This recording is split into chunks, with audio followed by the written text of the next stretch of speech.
From Tally to Cali, It's time to wake up. Wake up! Wake up! Warchant.com is your ultimate Seminole sports source. And this is Wake Up Warchant, presented by Corner Pocket Bar and Grill. One ball, corner pocket. Now here's Warchant.com's Aslan Hutchavandi. And Corey Clark. It's the same old situation. Wake up! What is up? It is Wake Up Warchant. It is presented by Corner Pocket Bar and Grill in Tallahassee, Florida. CPTallybar.com. That is the website. Corner Pocket. Check them out. QR code on your screen. Pull out your phone. Open the camera app. Tap on your screen on your phone when you've got that QR code in your focus and your sights and your crosshairs. Takes you right to the website. You can check out the specials. Check out what's going on socially over at the CP, as their loyal, dedicated fans refer to it as. You can even put an order online for perhaps your lunch, maybe even dinner, whatever you want. It's your world. Warchant.com, though, hopefully the center of your world when it comes to Florida State athletic news. Warchant.com, the ultimate Seminole sports source. Promo code's Warchant30, but if you're on the YouTube, just tap that thumbs up. Tap that subscribe button. That'd be awesome. Apple folks, 5-star rating, please. Maybe in a review, please. Great seeing everybody this weekend, right, Corey? I forgot everybody's name, though. But I love seeing everybody. It was great. We love you all. Yeah, you're usually good at remembering names. What's going on? And we saw a ton of people at Corner Pocket. Well, you didn't because you're you. But everybody else, even Austin and Michael showed up. Jeff obviously didn't because he was sick. But you and I were like, nah. But yeah, there were a lot of people. So got to see a lot of friendly faces. A lot of nice things said about you. And then Shane and Michelle and James B.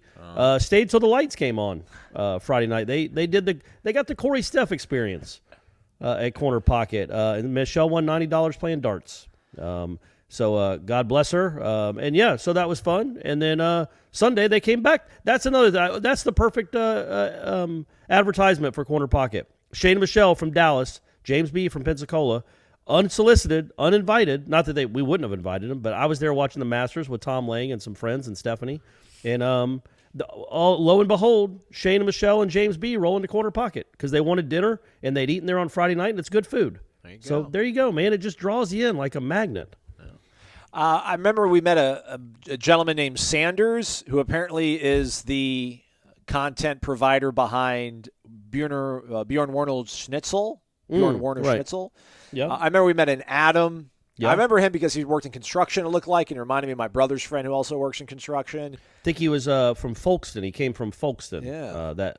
I think he decided like last minute he was going to come to the spring game and come to the meet and greet. So that, yeah, man, it was a cool weekend. I want to say a Wally, somebody that had a joke about Austin P. along with his son.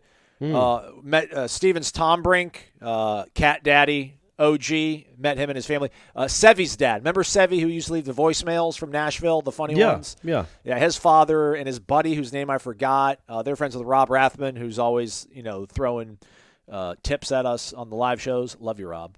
But yeah, we met a bunch of people. And then those some young lady, I think her name was Elise, posted on our YouTube saying that, she met us. And she says that her boyfriend listens all the time, but never says anything. So she'll pipe in from Elise Fowler. So shout out. Okay. Yeah. So and Joel Davis, don't forget about Joel Davis. He was there both nights. He was there at Corner Pocket, rocking a Tampa Bay Lightning. Vasilevsky jersey, I think, is what Lang told me. Yeah. So he was rocking that Friday night at CP, and then he was there Saturday too. Yeah. So we'll run it back for either the Duquesne game or the LSU game, or maybe even both.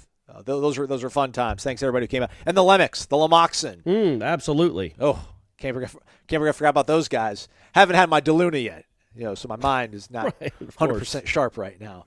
That's why Corey's here to take over. Let's talk about the Garnet and Gold game. Final score: Garnet.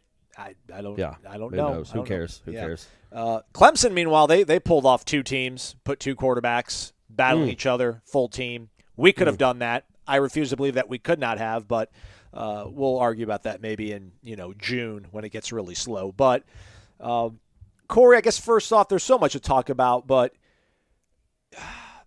going into the game, I don't know how much stock you were going to put into it thinking about it. But after having seen it, I know you wrote your sort of observations on it. We don't want to be prisoner of the moment, but it is a data point.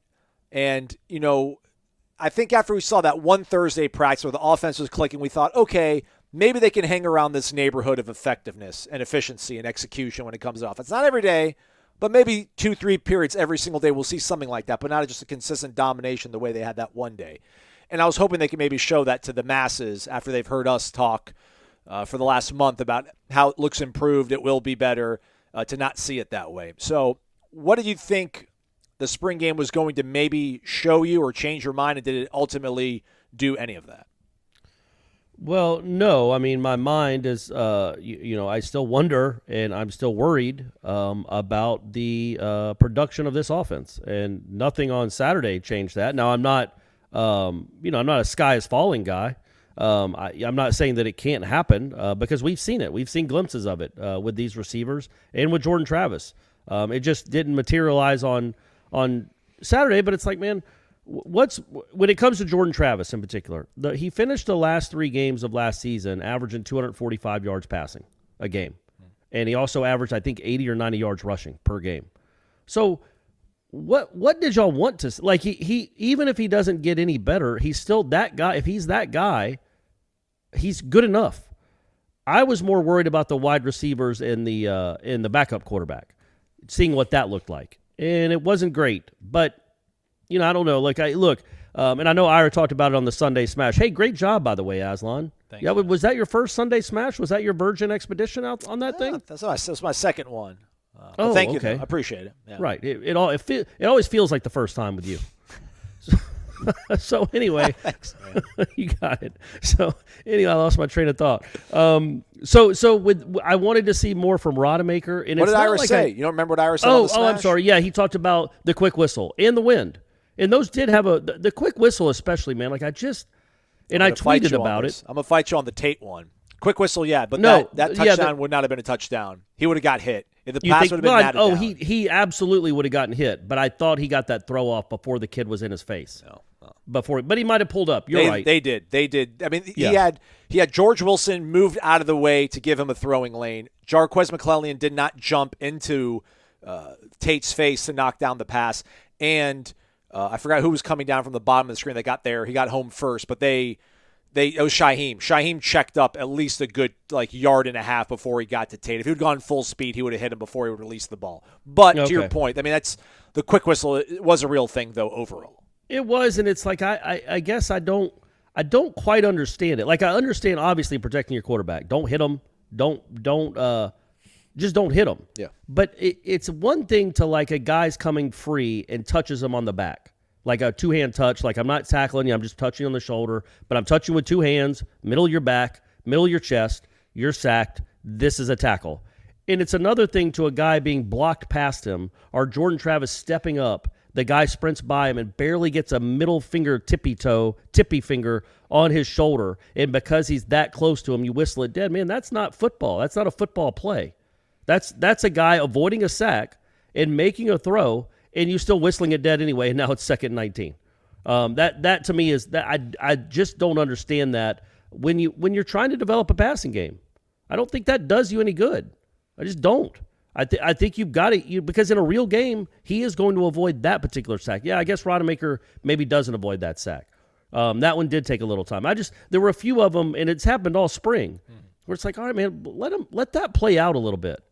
I know you obviously don't want Jared Verse to get mad because Jordan Travis is like I touched him and the play still counted, so you don't want him to pick him up and body slam him. Like, hey, did that count? Is that a sack? You don't want that to happen, but you also want to feel more like real football, and I think that hurts. Number one, it hurts the fan experience. You want to see passing yards, you want to see points that you do, even if it's against your own team, and like in a spring game, I think you do. And then also, I think it hurts what you're trying to build with your quarterback in your passing game. And then also, like, don't start with the two-point conversion drill. Just start with the game. You go. I literally, because again, you're going to be surprised, Aslan. But afterwards, Stephanie and I made it over to Corner Pocket. We were at a tailgate first. My man Keith, Stephanie befriends this guy. Well, I guess I befriended him too. I shouldn't say this guy. He's a fan. He was at the show on Friday night. Stephanie gets to talking to him. He tells us about really nice man. Starts telling us about his tailgating situation and this huge camper he brings out, RV that he brings. And I think he lives in Fort Walton, but also works in Huntsville. So anyway, a lot of driving. And so he invites Stephanie and I to it. And Stephanie's like, "Oh yeah, sure." And so she gets his phone number. Next night, Stephanie's playing Flip Cup with Keith and his friends. Like, that's Stephanie. Like, I go there for like 30 minutes before the game. Stephanie goes back afterwards. We stay another hour and a half, and now Stephanie's got another best friend because that's just how Stephanie rolls. But after that, we went to CP, and I literally had 3 or 4 people unsolicited tell me, not even in the same conversation, like, what was that to start the spring game? One guy was like, I stopped watching, and I turned around and started watching the Masters. Like, he was in the Champions Club. He's like, oh, this isn't even going to be a game. They're doing goal line stuff, and then they go doing special teams drills. All right, well, I'm going to go.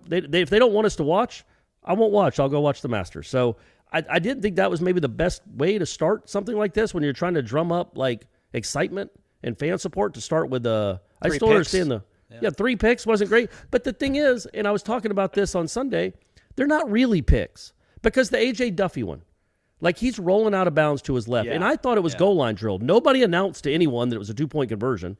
So I just thought it was a goal line drill. He's rolling out to his left, and instead of throwing it away, he throws it, kind of lobs it towards the end zone. Amari Gaynor intercepts it. I'm like, well, that was really dumb. Well, not if it's a 2-point conversion. It isn't.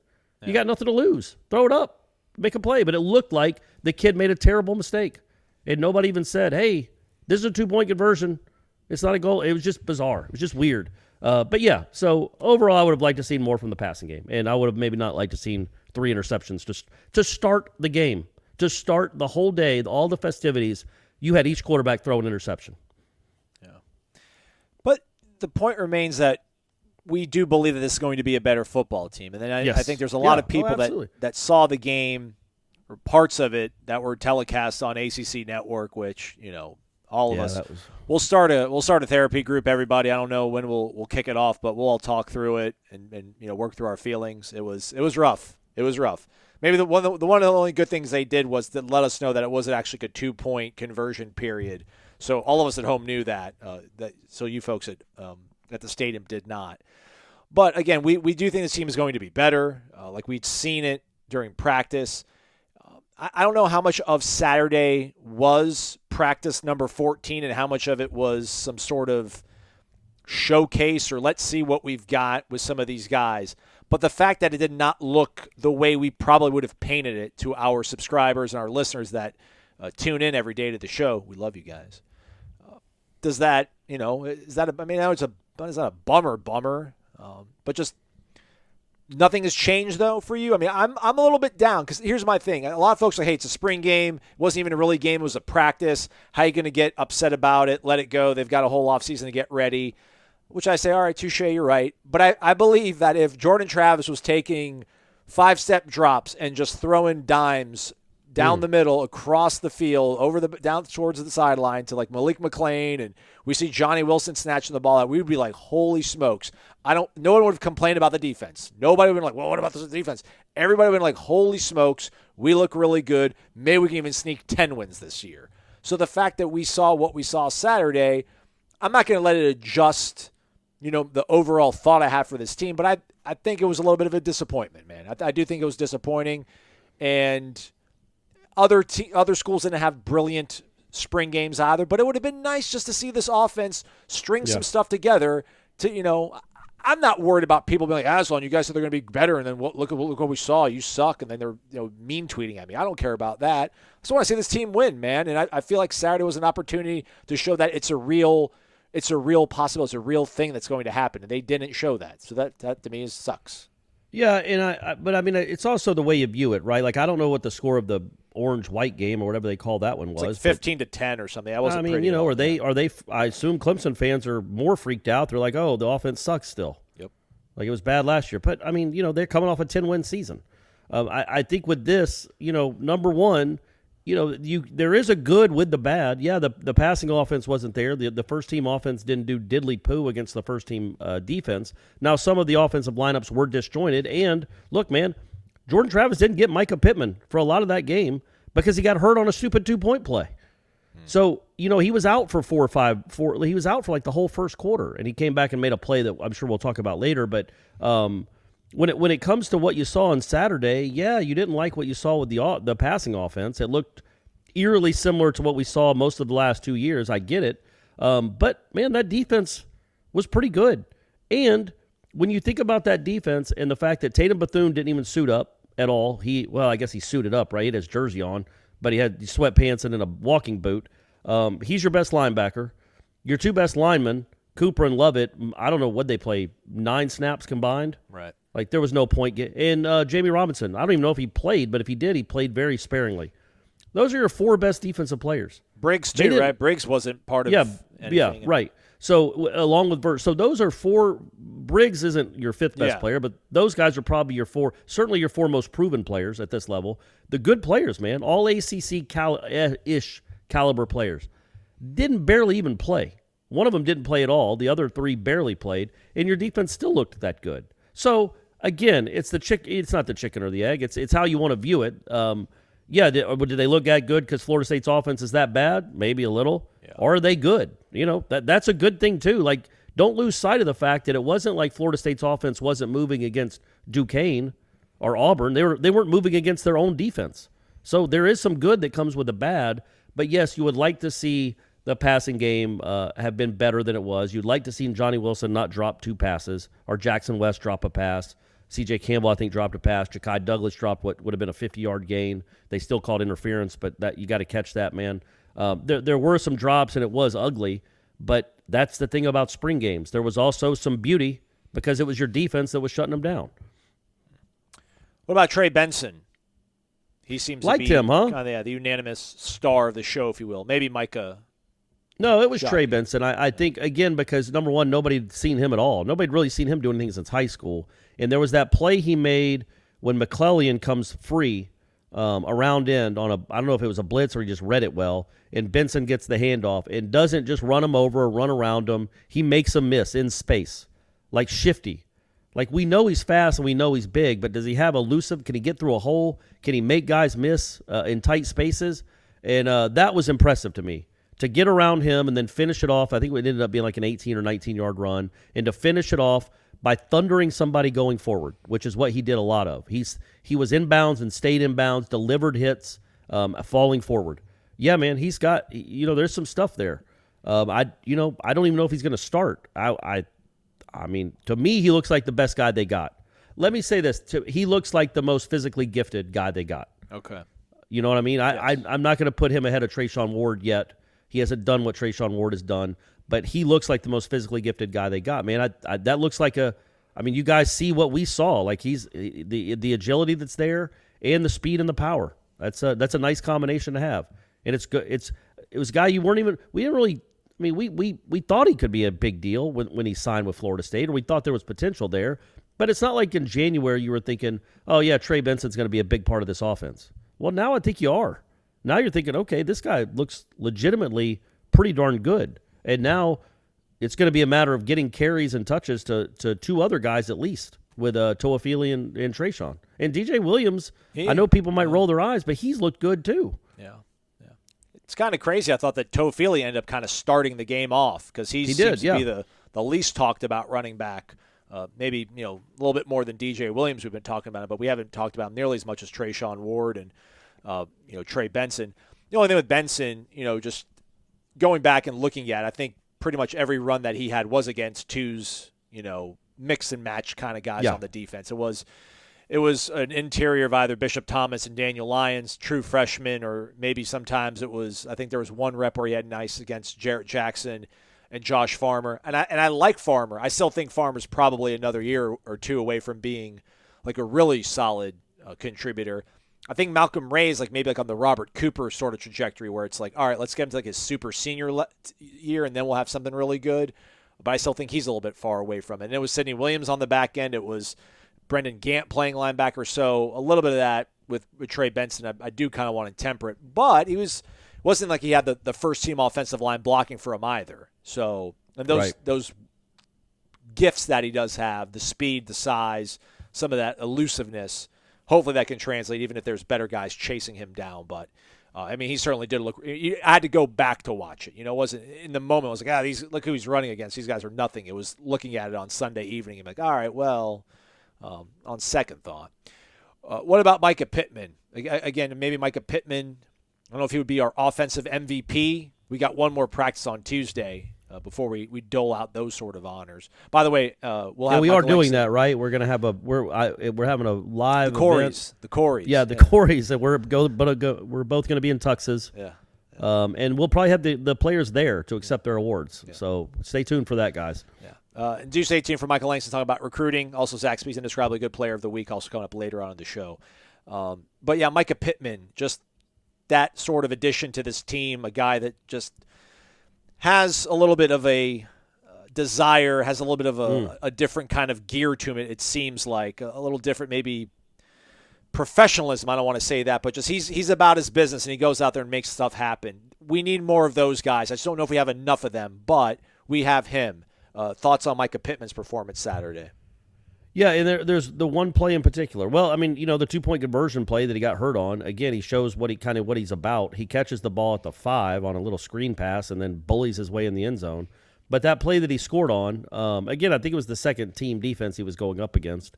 But it doesn't take away from the want to, man. Like what he's done in camp is he's made a lot of contested tough catches in camp. He's made diving catches. He's made catches in the back corner of the end zone where he got his foot down somehow or seemed to. Like he has and it just sounds dumb to say, but he has a will to go score. Like he wants to go score. He wants to go make a play. And other than it's just it's been so long since they've had a receiver that kind of fights like that goes and makes plays. Like I just don't know there's anybody else on the team from the 5-yard line on that run around in that puts his foot in the ground, cuts back inside, and then just runs through 2 guys at his size. Like he's not a big kid, but also, he wanted it. He wanted to get in the end zone. Too. Well, right, but they're scholarship guys, and they're trying to make a depth chart. And he wanted to get in the end zone more than they wanted to keep him out. I sound like Mickey Andrews, but it's the truth. That's right. And that's what Mycah Pittman does on a lot of those jump balls, and especially those where he has the ball in his hands. He wants to get forward more than you want to move him backwards. And it's just a nice, a refreshing change of pace around here for a guy that desperately wants to go make plays. That's really good. It's he's a little Greg Reedish in the mindset. And just in the mindset, Greg Reed just more than anything wanted to go make a play. Sometimes it burned him. A lot of times it burned him on defense, but sometimes he'd drop a punt too. But, man, he was all about going and making a play. And this guy, when he gets the ball in his hands, I feel it's the same way. He's not, he's not Jerry Rice or, maybe somebody from this decade. He's not one of those guys. But I feel like he's the best you got, isn't he? Yes. And he's a guy that can change a game, man. That was and I wrote about it. It's on the website as you guys are listening to this. That was a play that was defended perfectly. The defense schemed it out perfectly. It was a bad play offensively. You didn't have numbers, and guess what? A Florida State football player still made yards that weren't schemed open completely for him. That guy, it should have been a 0-yard gain or a 1-yard loss, and instead it's a touchdown. That's the stuff you need, man. You need more of it. They still don't have enough. You're still 2 years away probably from having a bunch of dudes like that, but it's good to get one guy on the roster that has that, and maybe other guys can feed off it. Last thing on the offense, and we've been talking about the defense as well, but I guess maybe we can shine a light on them. But ultimately, they ran the ball well. It's something that you talked about. Mm-hmm. In the preview that we did with Ira, Tom mentioned on the pregame show, like what was the one thing you would tell fans that you would feel good about promising them before kickoff Saturday? And you were like, they're going to see a good running game. Tom said the same thing. And I do think we saw that. And I don't want to belabor the passing game, but it's like, how can the second team offensive line, it was like Rod Orr, Kania Charlton, those guys that were paving the way for Trey Benson, and we can say whatever about the second team defense, but they do run the ball well. Man, they do create leverage and creases in the run game that consistently. Like where is this on offense with the passing game that they're not being able to generate? Is it not determining their best 3 wide receivers? Is it the back end of the defense being maybe better than we're giving it credit for, or is it the quarterback play maybe still not to where it needs to be? And how much of all of it is it, if we have to break it down in percentages? That frustrates me, man. Like, they look good running the ball. Figure it out with the passing game. I know they're not two of the same things. They're different skill sets. but like they seem to have that. They had that kind of covered from the jump, and now we're year 3. Like, how can we not figure out the passing game yet? Yeah, and again, like you said, and we've talked about, there have been moments when the passing game's been better in the spring. It's looked better, but it's still not up to what you want it to be. But, I think, if it can be, like, think about Jordan Travis against Boston College. Mm-hmm. What if he's just that guy? That's not bad. That's good enough. Like, again, that team, I don't remember what they scored in that game, but I know the 26. referees cost them something. 26. It should have been mid-30s. The referees was stupid, crazy offensive pass interference call, took away a touchdown from them. So you're looking somewhere in the neighborhood of 33, 35 points on the road against the physical defense. That's not bad. And it should be better because he's, again, guys, I said this on the post-game show with Gene and Tom. They were nice enough to have me on. That Johnny Wilson is going to make you guys probably 5 times this year scream an expletive. Maybe you have a modifier in front of that expletive that has a family member in it. Like not father, but the other one. There's going to be times where Johnny Wilson's going to drive you crazy. But there are also going to be times where he has 5 catches for 110 yards and 2 touchdowns. I do think that's in there with this kid. He is built different. He's 6'7". Hopefully, at the same rate Matthew Cleveland is in a gym right now working on his jump shot, Johnny Wilson is in front of a jugs machine, catching the balls over and over and over again because that guy is going to make a difference. Think about this, man. I don't know that Mycah Pittman or Johnny Wilson caught a pass from Jordan Travis in that game. I don't even remember that. I think there was one thrown to him that he dropped. I think the other, so Jordan Travis threw it to Johnny Wilson twice. He dropped them both. One would have been like a 12-yard gain on 2nd and 19. The other one probably would have been a first down on a crossing route. It wasn't a great throw. It was a shallow cross. He still would have had to get 5 or 6 yards to get the first down, but I think he would have. Man, they are not going to go games this year where Mycah Pittman and Johnny Wilson have 1 catch combined between them. So factor that in. Like they're going to scheme these guys. They're going to have those guys on the field more. They're going to scheme more plays for them and one-on-one opportunities. And I think more often than not, they're going to make plays. Certainly at a higher rate than we've seen around here in years. It's just all I can tell you, because I know y'all all watched it, or many of you watched it, and you're like, yeah, Corey, whatever. We watched the game Saturday. I get it. You just got to believe me. Just hang tight with me, guys. Hang tight with me. Just hang. Don't, whatever. I can't remember the thing from The Wizard of Oz. Like, pay no attention to the man behind the curtain. But trust me on this. Just take my word for it. Johnny Wilson is going to be a playmaker for this team and is going to make a lot of plays for this team. There's going to be a few drops. There's going to be a few drops. Okay. You throw it to him 5 times in a game. If they're on target, he's probably going to catch 4 of them. One of them might be a horrendous drop that makes you scream something. But he also might get you a touchdown on a 50-50 ball. Or maybe more importantly, a first down on a 3rd and 8 because he's in the middle of the field and he makes a tough catch.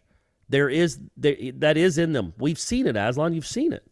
You've seen him make those catches. It just wasn't there on Saturday. Practice, games, scrimmages, they're all different levels of stress. Right. Don't go on Twitter.com and search Johnny Wilson drop, though. Don't do that, everybody. Well, I would never do that. Johnny, you shouldn't do that either, by the way. But, yeah, so I guess when we talk about the passing offense, the reason we thought this passing offense was going to be better is because of the transfer wide receivers they brought in. Well, correct, yeah. What did those transfer wide receivers? Out. Yeah, one of them's out. Winston one Wright. of them's Deuce Spann.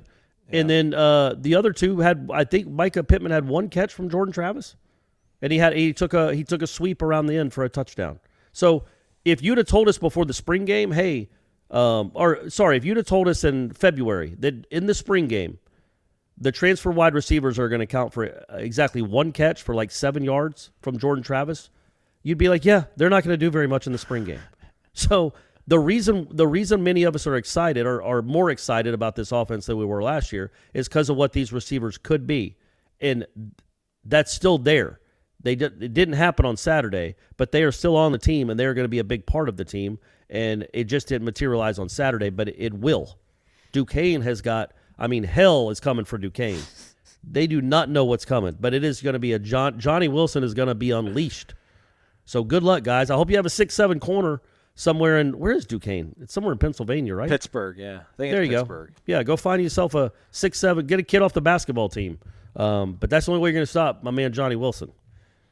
All right, last thing, at this time. I guess it all comes back full circle here just in terms of the format of it. That wasn't the way they practice. I mean, they've had certain times where they'll start their first team period at practice and it'll be a red zone or like a goal line situation where, like, most of the time they would start like on the quote-unquote opponent's 25-yard line as if you'd got a touchback, and then you get like 6 plays or so to figure it out.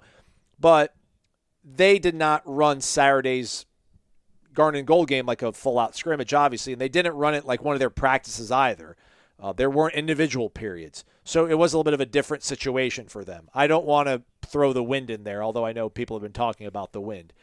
But ultimately, too, like, they didn't dial up a lot of stuff in the pass game either. Right. So, and, we talked about this on the Smash with Ira. So the drops do become a little bit more compounded or a little bit more kind of scrutinized because you aren't throwing the ball all that much. You are running, and then the one time you do throw it and the guy's open and you've schemed him open, he drops it. You're like, we're doomed. Drops are a real thing, though. You don't want to see that happen. I mean, it's not as if they went out there and, like, knocked 20% on their deep shots downfield. They didn't take a lot of them. So right. I do wonder if maybe that's a little bit of an exaggeration by, some of the fans, people like me that weren't happy with the overall performance of the quote-unquote passing offense. They really didn't. Well, they didn't give them a lot of opportunities. They didn't get a lot of opportunities. I didn't think I think Rodemaker went like 45 minutes of real time without throwing a pass. So that didn't help. And I know Rodemaker, there was an inauspicious start to throw a pick in the 2-point conversion drill. But he had a really nice throw at the end to Portier that apparently wasn't on the ACC network. You guys didn't see it. We saw the back shoulder. We saw the back shoulder throw to Portier. No, not that one. It was one in the end zone. It was a touchdown. Oh, all right. That they did for the main event. What they were calling it. He rolls to his right. Portier's kind of running an out towards the pylon, and he puts it right on him, rolling to his right from front pylon. No, front pylon. And he wasn't wide open, and he led him perfectly. Threw it about 15 yards in the air. It was an 11-yard TD pass, rolling to his right on a dime. It was a really nice throw. So I'm glad he got to end like that. I still think you are where you are with the quarterbacks. I don't think you're getting one in the portal unless one that is better than Tate Rodemaker becomes available. And that's a tough needle to thread. Worse than Jordan Travis, better than Tate Rodemaker in the portal. You know what I mean? Yeah. Like, that's kind of what you're looking for. So I think trust me, Rodemaker didn't soil himself like I was fearful he would, but he didn't really get a chance to either way. None of them did to really soil themselves. It wasn't a great, again, inauspicious to throw the pick. It's also a great play by Sam McCall to come off the guy who was covering and dart in front of the intended receiver in what would have been a pick 2 if it had counted. So, yeah, I just think that when we look back at the spring, in the spring game, I don't know, did it change your mind about what they need to get? I think I still feel the same way.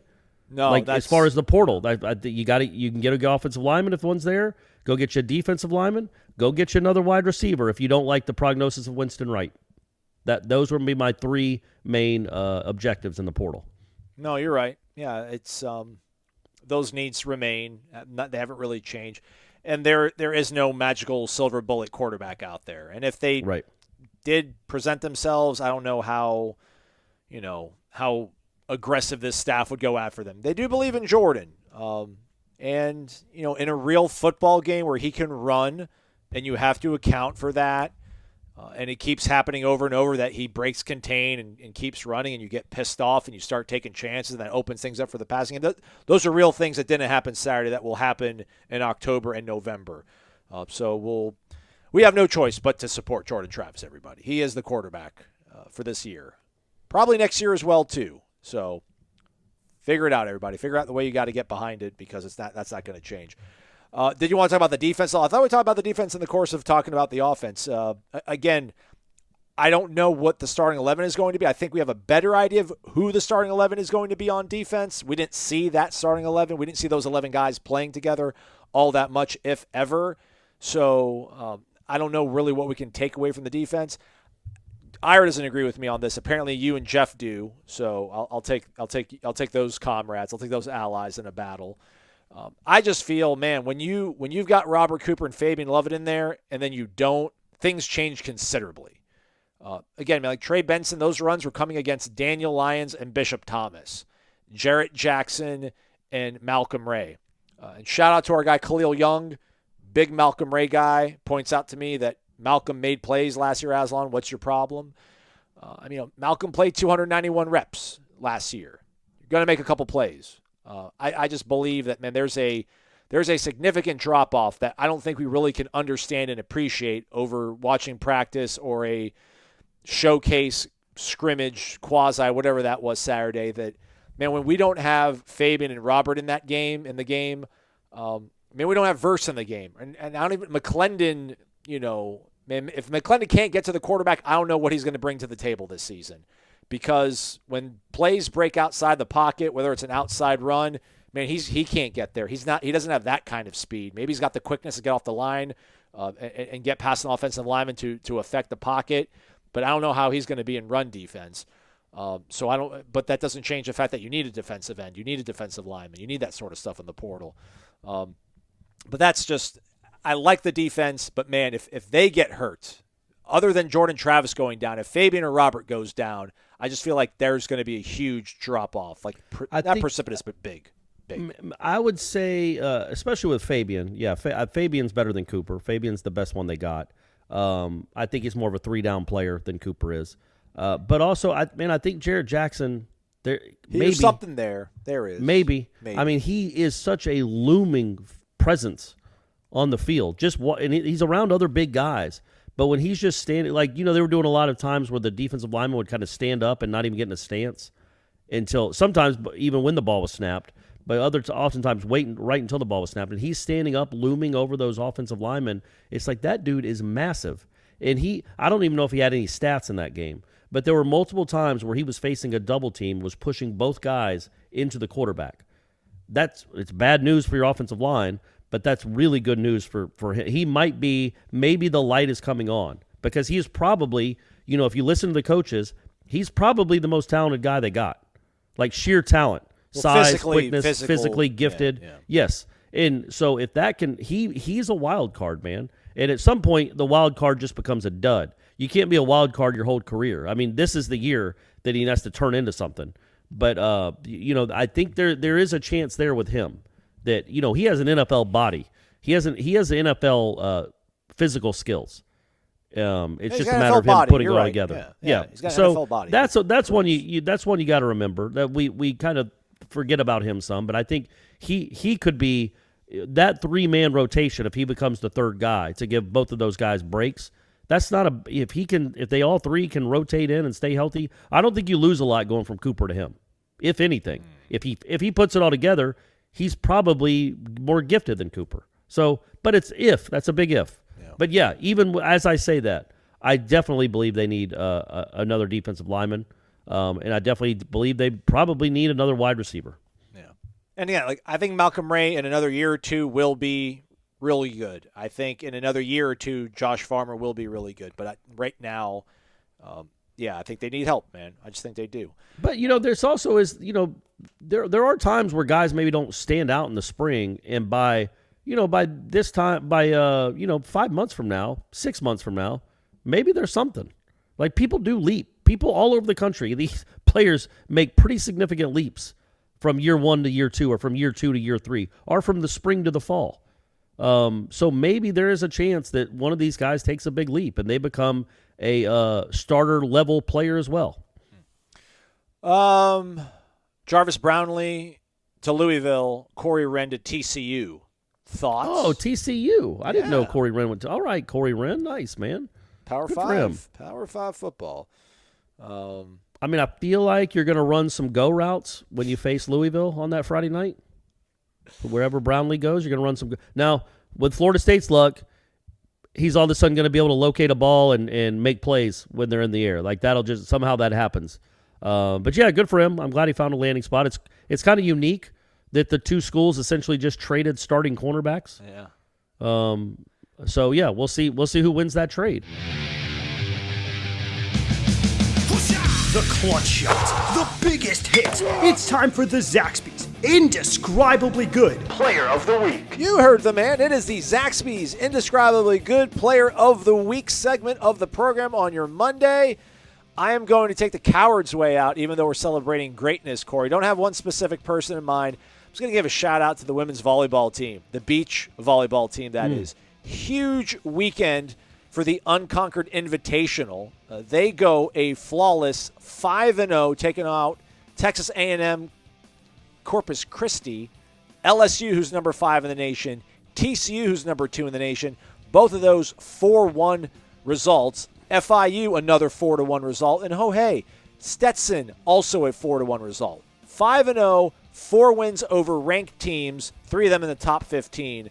So shout out. They are my Zaxby's Indescribably Good Players of the Week, the women's beach volleyball team. Corey Clark.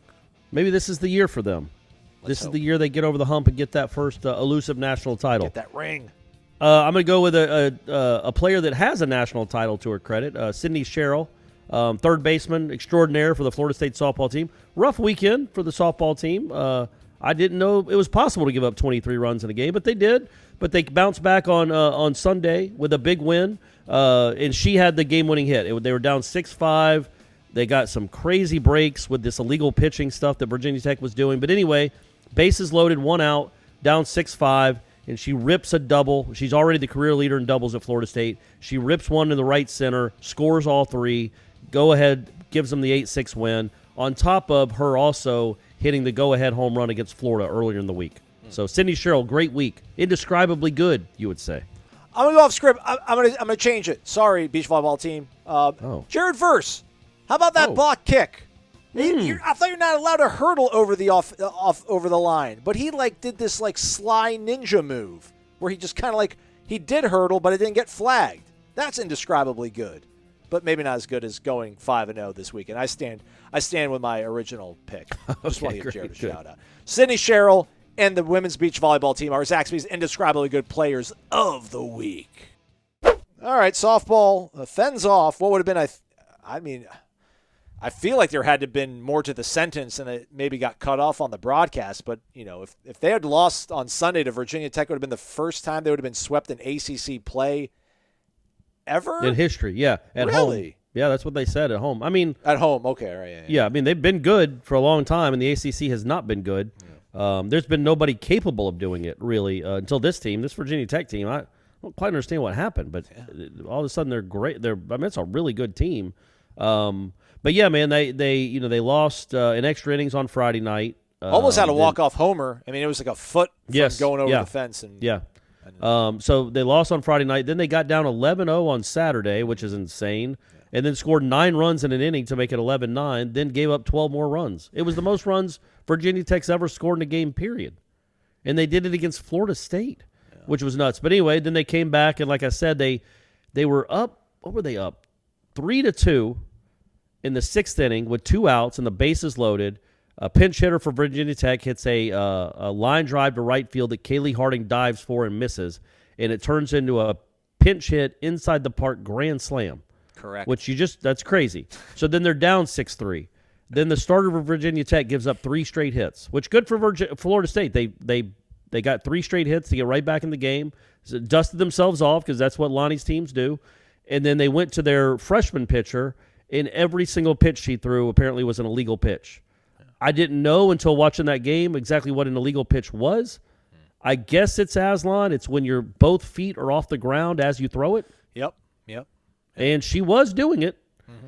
And what was crazy is the woman that was broadcasting the game, and I apologize, I don't know who it was complaining that they kept calling it. And it's like, yeah, but you're looking at the replay in slow-mo. She's doing it. And she kept saying, well, by the letter of the law, then yes, that is an illegal pitch. Well, then there you go. Stop the sentence. It was an illegal pitch. So what happened, but I'm sure not many of you I shouldn't say that. Some of you weren't watching. So she's a Florida State hitter. What's the shortstop's names? Josie Mufflet? Muffley. Yeah. Muffley. I don't want to say Mufflet. That's like what would a Mufflet be? Little Miss Mufflet. Josie Muffley. Sorry. She struck out 3 different times. She swung and missed 4 times and struck out another and had another strike looking. She ends up walking because every time she swung and missed, it was a ball because it was an illegal pitch. So instead of a strikeout, she walks to load the bases, and then the next hitter is Mudge, who instead of popping up, she pops up, but it was a ball because it was another illegal pitch, and that was a walk. So instead of popping up, it was a bases-loaded walk. And finally, the coach that was left, because the other two had been kicked out of the game. By the way, I heard a story. Actually, it was from Shane. Shane. It's Shane. Another shout-out. He said they were sitting in the third base section when the pitching coach for Virginia Tech was he's the first one that got tossed. Yeah. And he would not leave. He made his way out of the dugout, went up kind of around the dugout, I think, in the crowd. And a FSU administrator came over to like try to escort him out, and he cussed them out. And then he was also cussing the umpire out. He was mad. He's upset. But screw him. Don't cuss out people just trying to. And I don't know. Maybe the FSU administrator told him to. He was embarrassing himself. I don't know. But probably don't need to be talking like that to someone. But anyway, so that happened. He got kicked out. Then the head coach got kicked out. And then finally, somebody had the bright idea, maybe let's quit pitching her because she clearly can't stop doing it. But then they brought the starter back in, and Sydney Sherrill won the game. But exciting stuff. Crazy to have an inside-the-park grand slam and in the same inning have 6 straight illegal pitches that turn into a bases-loaded double. Nuts. Yeah, I guess the whole thing – I don't know the substitution rules in softball, but I think apparently the reason they didn't maybe go back to their starting pitcher sooner was because of the substitution rules. I'm not 100% clear on it, but it was – I felt bad for her. It's one of those things where – I don't know, like in soccer, you cannot lift, like you need to keep one foot on the ground the entire time. Like you'll drag your back foot as you're throwing. And sometimes you'll drag it and your toe will get stubbed up and your foot will come off the ground. And they never call that illegal. It's just one of those things you never see. That was like the point the commentator was trying to make, that this happens a lot. It's never called. But yeah, at some point after I think there was 5 illegal pitches she got called on. Like after the third one, figure it out. Or like tap out and be like, get me out of here. Like I can't. I don't know what I'm doing any longer. And apparently she was also called for a few on Saturday. So it wasn't like that was it wasn't like it was new. She had been called. In fact, they said that during the game. That was the reason she didn't start the game, was because the coach was worried about the illegal pitch. The illegal pitch is being called on her. And then they did it again. And it's like, man, there's no way. Maybe I'm wrong. Maybe the umpire is a FSU grad or had money on the game. On DraftKings or something, if you can do that. But there's no way he went to the park being like, man, I can't wait to screw that freshman Virginia Tech pitcher. Just give me a reason. Just give me a reason to call a legal pitch. Like, you were pitching illegally. You're hopping up in the air. So cut it out. But Virginia Tech's really good, man. I guess they can make Oklahoma City as well. I didn't realize they came real close last year to doing that. Yeah, so Florida State drops that series. We'll see what that means for the rankings. Meanwhile, the baseball team continues their free fall. We thought maybe the Stetson game was a get-right. I did. Corey did not buy it. Corey was correct. Florida State loses on Sunday 10-0, and in the process loses the series. Parker Messick roughed up on Friday. Bryce Hubbard roughed up Saturday. But they did rally back on Saturday, thanks to basically Georgia Tech booting the game away, getting pop-ups, getting lost in the sky, turning into ground rule doubles, terrible fielding by the pitcher, the stuff that Florida State has done for so many times. It feels like they finally were able to profit off of it. But on Sunday, everything went dead and quiet. I think they left 14 guys on base Sunday. I don't know what changes. It feels like they finally know what 9 guys they want to have in their lineup, and they kind of are in their spots, if you will. But no one's making contact, man. No one's getting timely hitting. Love Tyler. Maybe it's going to take a few more weeks for him to finally get into midseason form, although we are approaching the midseason now. Maybe it's tough coming in and not seeing non-conference pitching. But he had a bases-loaded opportunity, he had a 2-on opportunity, and I think he lined out, maybe struck out on one of the occasions. So he was responsible for 6 of the guys getting left on base. I like these guys. I really do, man. But that's not going to win you games, some guy on a podcast liking you. What can change? Will it change, Corey? Florida State, again, I don't know. They probably lost 6 of their last 10? Something gross like that. More than that. Yeah, they lost 5 out of 6 and now, 7 out of 9. No, man, look, it's not great when one weekend, Link Jarrett, former Nole, comes into your home and sweeps you. And then the next weekend you go on the road and face another current Nole who's the hitting coach at Georgia Tech and James Ramsey, and his offense obliterates you. Your big stud pitchers, and they're good. They've been good all year. Georgia Tech just shoved it up them the whole weekend. None of them, other than my man Scolaro. And he got some big outs for real when they desperately needed him. Yeah, he did. Messick, I didn't think he made it out of the third. Yeah. And Hubbard didn't go 5, and then Ross Dunn, I don't think, pitched more than 4. He almost got that. This is the thing. So this is the difference between a good offense and a bad offense, other than, good hitters. Ross Dunn walks, he's almost out of the inning. It's 2 outs. They haven't scored. It's 0-0 in the 4th. He walks the kid to load the bases. Great at bat. Didn't chase. Another kid comes up. 3-2 pitch. It's a close inside fastball, but it is inside. He spits on it. That's a run. It's 1-0. He walks in a run. The next kid, Dunn, gets ahead in the count 1-2, and Dunn's got filthy stuff. He gets ahead in the count 1-2. The kid spoils off some great pitches and doesn't swing at another one that a lot of Florida State kids would have swung at. They literally. And so he gets into a 2-2 count. He fouls off some good pitches. Dunn leaves a pitch up, makes a mistake in the middle of the plate.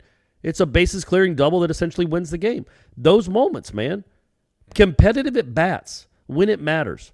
And I don't know what James Ramsey teaches. I don't know if maybe they spend all their scholarship money on great hitters and just don't do anything with pitching because their ERA is awful this year. But I looked up the stats, Aslan. I want to read you some stats. Please. So they got a guy that's hitting like 500, and they had a guy that went 5 for 5 on Friday.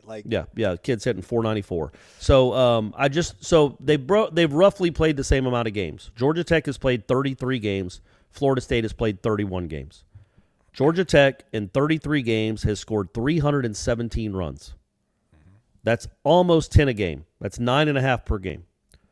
Florida State in 31 games has scored 181 runs. They're 130 runs behind Georgia Tech. Florida State is hitting 268 as a team. Georgia Tech is hitting 327 as a team. Georgia Tech is slugging 545. Florida State is slugging 433. Like, what is going on, man? Why is Georgia Tech so much better offensively than you? Like, did Ramsey take all your tricks that you taught him? I mean, what? I don't understand it. So, again, this team might turn it around, and Meat might end up winning 5 World Series titles out in Omaha. Lord knows we're all rooting for it. But 2 weekends in a row, Link Jarrett comes in and sweeps you, and then you go up there with your vaunted pitching staff, and another former Nole bludgeons it. Yeah, bludgeons it. It's not the greatest back-to-back weekends, but they did win a game, so that was nice. Got Florida this midweek, and then Louisville, that's right, who's the top team in the Atlantic. So we'll see if they'll figure it out. I mean, baseball is fickle. I mean, if they beat Florida and win the series against Louisville, then we're saying, maybe they figured it out. But right now, this feels about as bleak as it did in Meat's final season, where it's like, man, we're not even going to get the old man to the playoffs or, to the regionals. But, hey, we saw that worked out. And what about this, Aslan? So, remember, Georgia Tech has played 2 more games than Florida State. Right. And it's not like they have a bunch of Punch and Judy hitters. You know what I mean? They don't have a bunch of guys that are just slapping it to right field, the opposite field. They've hit 59. Punch and Judy? Punch and Judy. Yeah, I think it's a baseball term. I've never heard that before. It's folksy. Yeah. That's it is folksy. It's your that's what I bring. It's a Georgia coming out me. So they've hit 59 home runs as a team. Georgia Tech has. Florida State has hit 34, which Florida State has hit less home runs than they've given up. How is that possible? But going back to it, so Georgia Tech has struck out 297 times in 33 games. So less than 10 a game, about 9 a game, but 297 times. Florida State, in 2 less games, has struck out 350 times. Why? Yeah. I don't understand it. Why? And it's not a powerful, this isn't Conseco and McGuire going up there. You don't hit home runs either. So you don't hit for power, but you strike out a ton. Yuck. Anyway. It's such a huge part of what he's been doing. I mean, he's been ahead of the game on this stuff about looking at balls, like swinging at strikes. I mean, I know that sounds really simple, but in terms of like eye discipline you have to have at the plate, media has been so rigid about it for so long, and it's worked. And the fact that it's not now, it almost, it doesn't make sense. I mean, I guess they got a bunch of younger guys. I mean, they got newer dudes. But that's the thing that hurts more than anything. Like Ira pointed out in a group text with us, like Alex Terrell was not a strikeout machine in Miami. I think he's like struck out more in Tallahassee in April now than he did the entire season in Miami before he got here. Almost, yeah. You know? I think he struck out 54 times last year, and this year he for the whole season. And right now he's at 49. You know, I mean, Logan Lacey's at 40. Nander DeSadas is doing okay in Missouri. He's not. Yeah, he's leading the team in hitting. You know, he's hitting 380. Like, these are things that I would not have thought were going to happen. I don't know what I thought was going to. I thought maybe this stuff would fail you in the postseason, and you know the pressure of trying to win at Florida State would wear you down, but not in April, man. Not against Georgia Tech, who's. I mean, I think their ERA was something like north of 7 going into this weekend, and you get shut out on Sunday. It was Marquise Grissom Jr. It wasn't Marquise Grissom. It was his son. It's his kid. It's his kid. It's not him. Yeah, it's his kid. Yeah, no, they're Georgia Tech's team ERA now is 5.76. You're welcome. So going into that game on Sunday, it was over 6. And Marquise Grissom's ERA now, after 6 shutout innings, is down to 4.06. Yeah, they make average pitchers look good. They make good pitchers look great or unhittable. And I don't understand it because he has coached offense a lot and been very good at it. But something is not clicking with this group, and frankly, the last year's group either, and it doesn't make a ton of sense. And I feel like it's almost like there has to be a culture change, a way they cut. Like you say they walk a lot. Well, yeah, they used to. Yeah. This year they walked 138 times in 31 games. Yeah. Meanwhile, again, Georgia Tech has walked 175 times in 2 less games. So, again, and now look, Georgia Tech has one of the top 5 offenses in the country, so maybe it's not fair to compare Florida State to one of the top offenses in the country because clearly it isn't. Florida State had top 10 offenses. Yes, every year. You know? Every year. And then something has been lost here in the last 3 or 4 years, honestly, with the offense that I don't quite – I mean, imagine last year if Matt Nelson wasn't around. I mean, he saved you from being horrible last year. And now you don't have him, and you're just – butt average offensively. Punch and Judy is a traditional puppet show in which the main character, Punch, fights comically with his wife, Judy. Punch and Judy pertains to a hitter that hits the ball, or rather, who is powerless and does not solidly strike the baseball. It's the kind of batter that typically slaps one, meets the ball to the open areas of the field, or for the fall-in on the defense. So there you go. So I was right. Show. Yeah, I mean, so it was a puppet show about a husband beating a wife? Well, then they argue. They fight comically. I'm sure his wife, I'm sure Judy wins, all the time. I'm sure it's not violent. It's well, good. That makes me feel better then. That makes me feel better. But anyway, yeah, a bunch of Punch and Judy hitters at Georgia Tech. There we go. Except they hit a ton of home runs, too. Amarius Mims, 5-star offensive lineman at Georgia. Is he still there? Is he in the portal? Can Florida State get him? Michael Langston tries to give us some information right after this. Michael, I know there's been a lot of guys that were here on campus this weekend. We can get to them. I don't know. Should we spoil should we go right to the lead? Amarius Mims, man. That's been on everyone's mind here. That's in the chat right now going on. Huge prospect, figuratively and literally, who enrolled at the University of Georgia. What do we know about him now entering the portal? What do we know about maybe what his recruitment was like in the past, the relationships he has, and whether that's a legitimate possibility on the radar for Florida State? Well, what we do know is this kid likes Alex Atkins a lot. Like, and I say a lot, he mentioned Alex as being his favorite coach when he was being recruited. Obviously, at that time, FSU was trying to get to a trending up point of where they are as a program. But he really liked Alex. They're tight. Alex is really good, as I've explained, from the Atlanta era recruiting. So obviously he ended up with Georgia, but I think, certainly the relationship is strong there. And now kind of what he's done with this offensive line, and we've seen the changes of what they've done with the offensive line. And yes, they are a very real candidate in this race. I think Miami is as well. I think some people rumor kind of like Miami was the edge, but I would say watch out for FSU. Just relationships are a big deal, and I think FSU's a player in this race, and he certainly fits. He fits everything you're looking for. We know they wanted to get one more offensive tackle, and Amarius would certainly fit that. Certainly, it seems like he probably won't end up somewhere in the SEC because he'd have to sit out a year and have to get a waiver. But I think both of those teams are very real candidates for Amarius Mims. And I go back to just that relationship with Atkins is a big deal. Relationships are a big part of portal recruiting. When you're getting these kids and bring them in and trying to reel them in, there has to be some kind of connection to that program, whether it's a coach or whether it's that's a school they liked growing up. I think that's a big deal with a kid like Mims. Do we have clarification on that, Ira? I did see a couple tweets, and Michael, you can also obviously chime in on this as well, about him having to get a waiver. I thought with the one-time transfer ability with the portal now, that sort of stuff wasn't going to be an issue. Is it an SEC rule or something we're talking about with this waiver possibility? Yeah, I'm not 100% sure with the SEC. I know the ACC ended up dropping it, and I'm not 100% sure where the SEC is right now. But regardless, I mean, it seems like everything we're hearing is FSU and Miami are the top, probably likely might be the top schools. And FSU, as Michael was saying, Michael mentioned this to me earlier, that Amarius Mims might go in the portal. So I went back and was reading some of the articles from when he was being recruited earlier. And as he said, I mean, those comments about Alex Atkins and him being his favorite coach, it was something that, Amarius said numerous times. Now he ended up signing with Georgia, so it didn't matter then, I guess, at the end of the day. But it certainly is a positive thing for Florida State.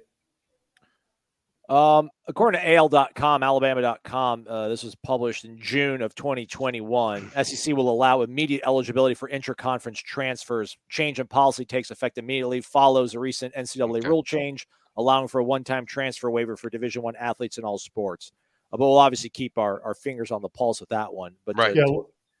So, Mike, also in the chat, I know a lot of times with spring games or big weekends, there's excitement, hoping that some guys will commit. Sometimes that happens. Sometimes it doesn't happen for days afterwards.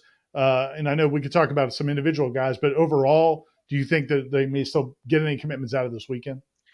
First of all, William, I didn't promise any commitments, but we'll get into that anyway. But that's why they're called commit watches. But I think I've said this many times, even afterwards, that really, commits sometimes happen at the moment, and sometimes they happen then, but they're not announced or public right that point. So there's a lot of several kids. I won't say, I mean, maybe between two to four guys that they feel really good about. They've indicated like, hey, this is a place that I feel really comfortable with, that I think is the likely destination. I think they accomplished everything they wanted to, as far as with the recruits, the stuff they did, the activities, the things they showed, the spring game. Kudos to the FSU fans that came out. They really came out in good support. I think 30,000. It's a really good crowd for a spring game. So I think that impacted several recruits as far as just the atmosphere in general, and just overall, just seeing these different players that they have not seen with FSU from a spring game perspective really jumped out to them. And certainly with the defensive backs, which I felt like were the best unit out of everybody, they just had a really good day, defensive backs. And I heard that a lot from recruits, like they were really blown away by the performance by all these defensive backs. And even some of these young guys like Sam McCall that were able to come out there and make plays, I think it really had a solid, strong effect on, just kind of what these recruits wanted to get out of this weekend. So I think it's very positive. And I think it's, like I said, these commit watches they're no guarantee. It just means like we have to base it on the intel and indication of, hey, these guys could pop if everything clicks right, or they publicly want to do it. I went into this weekend like, we do publicly know when they're going to decide. There's not like we told people like, hey, they're going to decide this weekend, but that's why they're called a watch. So who was the receiver that just committed like a week or two ago, but he'd actually committed like 3 weeks earlier? Goldie. Goldie. Darren Goldie Lawrence. He committed, and that's the thing, and that's a perfect example of that. I was like, he committed 3 weeks ago, but it wasn't announced till like 3 weeks from that Awesome. point. So it's really just a timeline of whenever the recruits want to do it. Do I feel good about all the guys that I put in our commit watch? Absolutely, I do. I feel FSU is in the best position with all the guys that we listed. Like every single one, I think FSU feels very good about their position. I feel very good about their position. Obviously, for fans, it's kind of like, sometimes they put too much kind of what you want to see from performance-wise on the spring game, and then it's the same thing where in recruiting where people don't view it as a positive weekend if you don't have commits. It's like the world is going to blow up on April 10th if kids don't commit on that game. So I think you have to look at the big picture of everything of what came out of the weekend, how positive it was, how the positive reflections were from that weekend. And I think it was pretty positive based on the intel I'm already getting from the event, both with talking to recruits and then talking to people kind of behind the scenes of that are close to each recruit. And I think it's certainly positive. Let me. I want to jump right in again, Aslan. Sorry. Going back to Amarius Mims, because some of the comments in the chat, which are great, we appreciate the comments, are along the lines of, the relationships are great, but NIL is what really matters. The one thing I'd say about that, and I don't know Amarius Mims at all, and I certainly don't know what he's thinking. None of us do. But I would say this: you only get it's a one-time transfer rule. Yep. You get a free one-time transfer and you can play right away. If you transfer again a year later, that's not, you don't get to, you have to sit, I think you have to sit out at least a full year. So I think kids are a little bit more careful with the second school than maybe they would be with the first school. Because right now, if you sign with a school, you kind of get that get out of jail free card where you can transfer anywhere you want, whenever you want. But after he picks this school, and I'm not telling Amarius what to do, buddy, but he's got to be right that it's the right fit, the right coach, the opportunity to play right away. Because if you go to a school based on the NIL, but you don't get to play, or or that coaching staff doesn't know what they're doing, whatever the case is, then you have a lot more to lose than just what the NIL money. And that in Florida State, we've seen is trying to make a commitment, is making a commitment with NIL as well. So I just want to clarify that they can't just keep transferring every year. This is a pretty big decision for him.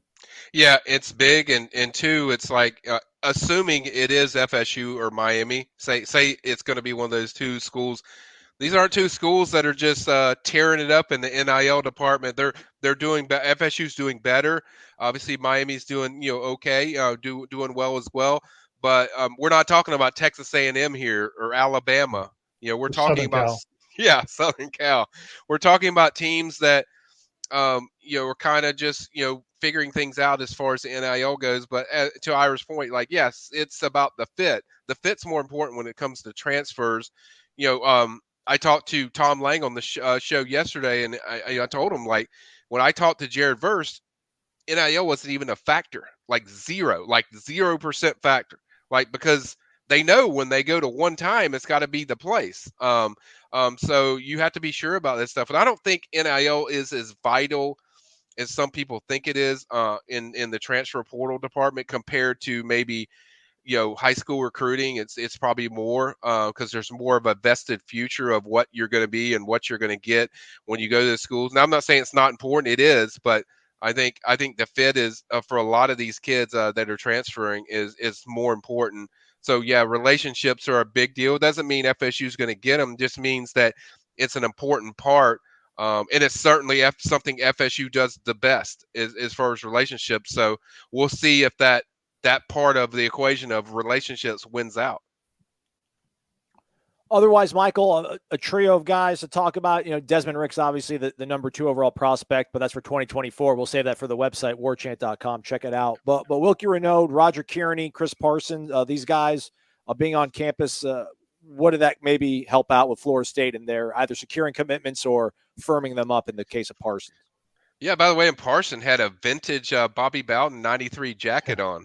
For those that missed that was pretty cool. I was like, how'd you pull that off? So that was pretty neat.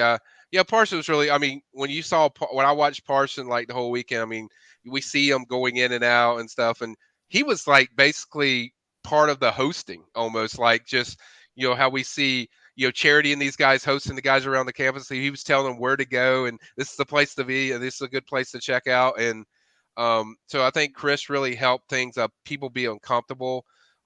Wilkie Denard, we interviewed yesterday. I think FSU sits in a good spot there. He even felt like, hey, he thought about it, as far as decision, but he's not quite ready to do it. So he wants to make sure he sees a couple of schools. And the other thing I want to touch on is like FSU almost like encourages kids they want them to. Obviously, they want them on campus a lot, but they want these kids to see other places because they feel so confident about their product or what they sell in recruiting that they want other kids to see other places and say, hey, we know FSU's better. That's how confident they feel about their product. And it's kind of a vast difference of what we've seen where I was just going to say, didn't Willie like refuse to take their commitment if they said they were going to visit other schools? Yeah. So it tells you a lot about how confident they are in what they sell and what they pitch and kind of the way they do stuff. So I think they sit pretty good with Wilkie.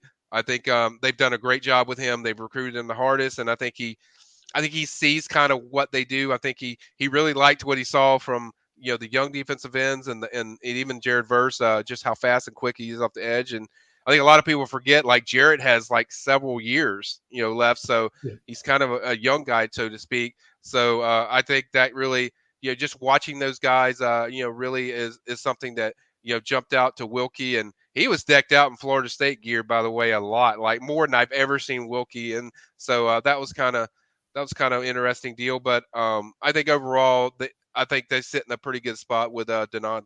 My last thing real quick. So Chris Parsons definitely an impressive guy, no question.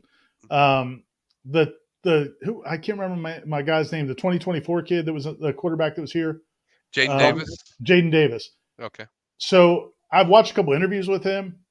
Good grief, man. That guy, he could be running for public office right now, and he's like a junior in high school. Do they have any chance with him? Yeah, given that they already have a commitment for 2024 and 2023 at quarterback? Yeah, and that's kind of the thing. I'm glad Ira brought that up. It was kind of the thing like, you could tell Jaden's done a lot of interviews. Jaden's very, very good and very sharp. But the thing I noticed, and it was kind of, we go back to last year, when Nico Marcial and AJ Duffy, it was like your ex-wife being in the same room with your girlfriend, and it was like, it was so awkward. But they already have a commitment from Luke Crummahoke. I want to say it right. Crummahoke is committed, but then you have Jaden Davis, who's a 5-star that's on campus. But it wasn't like you could tell like Luke was not bothered by it. Now that stuff can change if Jaden decides to go committed, and maybe that changes. But it just had a different feel for that. They very much have a real shot. I think Clemson, North Carolina, Florida State are the 3 teams I hear the most. And I'm not going to come on the show and tell you like, oh, I think FSU's leading, but I do think FSU has the best relationship with him. I think he really likes Tony a lot. Tony Tokart's the new quarterback's coach. I think even more than he probably liked Kenny Dillingham when he was here. I don't know what it is about Tony. It's just maybe a personality that he connects better with Tony, but there's certainly something that gravitates him to him. And then I think he likes Norvell a lot. And I think the fact that he brought one person told me, one source I talked to, brought more family than any place he's been, which I think says a lot when you know that he's in the Carolinas. He could do that, probably take a bunch of family. But the fact he brought so many family members with him, and the body language he was giving off wasn't like, oh, I had fun and this is nice, but I'm probably not going to come back or something. It wasn't like that. It was like he immediately responded. Like when you asked him if he was coming back, he definitely knew he was. He knew exactly when he was coming back. And just the fact he had so many families and just the body language he was giving off, it felt very genuine and authentic of the interest level. So I think there's extreme interest level. Now, I will say that it will be interesting to see what happens if somehow he jumped on board, or if that impacts Luke. Luke didn't give off that vibe that it would, but as we've seen in the past, Nico looked fine too until AJ jumped on board. But I think there's a real shot with Jaden. I think there's a real shot and he doesn't seem like a kid that's like enamored, like, oh, you got to win 10 or 11 games to get me, or you got to be Alabama, or you got to be Clemson, or you got to be, these teams to get me. It was kind of like he's built into the vision of what Norvell's doing and where they're going, and he sees kind of the trend of where it's going, and you could tell like he would be excited to be a part of that. He would be excited to be a part of kind of that program. And I know our own Austin Cox loved the fact that he was wearing a Braves hat because Austin's a big Braves fan. He's like, that's my guy now, So it was. I think the interest was very genuine throughout the whole weekend, and I think it showed. And they did. I watched these guys because I wanted to watch what they did with Luke and what they did with Jaden, and they were equally. They did a really good job, equally showing the amount of time for both of them, not making one feel left out. So that impressed me a lot, just because that's tough. That's challenging when you're talking about two quarterbacks in the same class. So I think that jumped out to me as far as the Jaden Davis visit. Warchant.com is the ultimate inside source for FSU football and recruiting. And now you can get in on the action for free for an entire month. Warchant.com is offering a risk-free 30-day trial subscription. Get full access to the #1 website covering the Seminoles just by entering the promo code WARCHANT30. That's WARCHANT30. Sign up and get in on the world's most active FSU message boards. Receive breaking news, stories from our award-winning staff, plus get exclusive interviews and videos. Just enter the promo code WARCHANT30. Warchant.com, your ultimate Seminole sports source.